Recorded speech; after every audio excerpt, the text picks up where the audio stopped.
Pierre a 25 ans. C'est un homme d'aujourd'hui. Il est né en 1986. Mes chers compatriotes. Il aurait pu naître 25 ans plus tôt, ou 50 ans plus tôt, ou 100 ans, ou même 200 ans plus tôt. Mais Pierre est né en 1986. Et il a 25 ans. Pierre est musicien. Il joue de la guitare. Il sait jouer du folk, du flamenco, du classique, du jazz manouche et du ukulélé. Pour gagner sa vie, il enseigne la guitare aux enfants. Pierre aime Sophie. Sophie aussi a 25 balais, puisqu'elle est née en 1986. Son signe astrologique chinois est donc le tigre, comme pour Pierre. Tandis que le petit frère de Pierre est chèvre. Il n'a pas eu de chance, car le tigre est plus fort que la chèvre. Mais la chèvre produit du fromage, et Sophie aime beaucoup le fromage.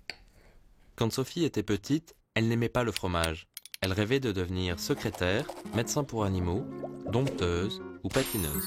Elle n'est jamais devenue patineuse car elle ne supporte pas les collants.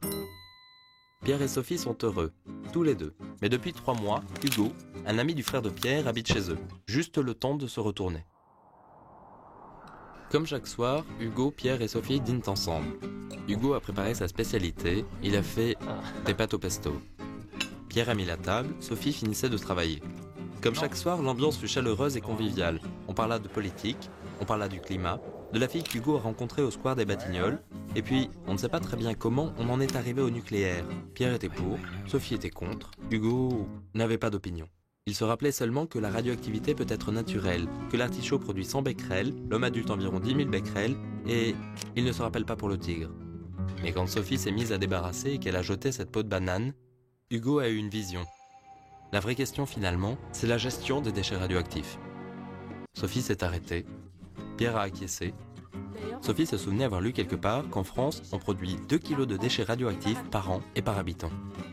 Hugo a imaginé ce que représentaient 2 kilos de pommes de terre. Il a essayé de le multiplier par 60 millions, il n'y est pas arrivé. Pierre a pris l'ordinateur pour regarder sur Internet. Il a trouvé qu'on appelle période radioactive le temps au bout duquel une matière radioactive perd naturellement la moitié de sa radioactivité. Ainsi, au bout de 10 périodes radioactives, la radioactivité d'un produit est divisée par 1000.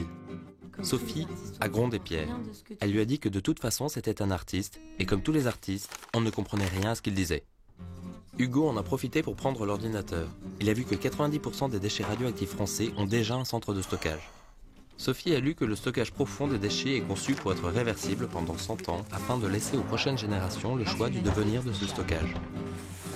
Tout à coup, Pierre s'est levé et a dit que tout ça, c'est des questions de société aux mains des politiques. Sophie a dit qu'il y avait aussi des enjeux scientifiques. Hugo a pensé à l'environnement. Puis, ils sont allés se coucher en disant « On verra ça demain ».